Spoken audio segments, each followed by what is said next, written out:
Здравствуйте. Здравствуйте. Айсалу и Булат поженились в этом году. В октябре родился сын Амирхан. Решили остаться в деревне, так как родители все наши здесь, друзья, все родственники.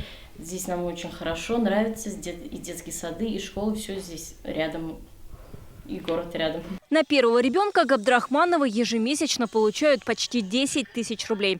Айсалу еще не исполнилось 25, а значит, ей полагается республиканское единовременное пособие 50 тысяч. Квартиру мы приобрели в ипотеку. Вот это пособие нам очень помогло.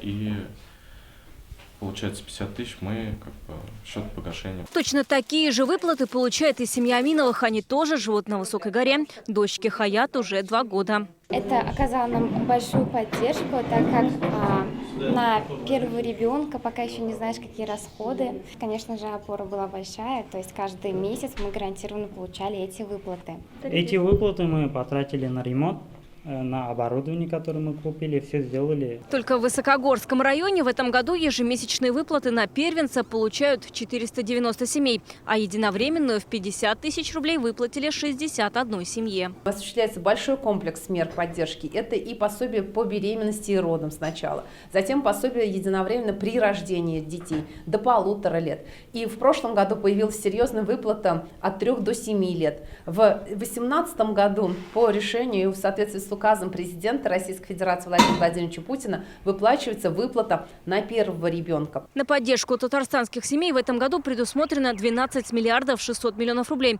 Это на 20% больше, чем в прошлом году. Вероника Гайнудинова, Ленар Хузяхметов, ТНВ «Высокая гора». Закажи рекламу на ТНВ. Телефон в Казани 5 705 100.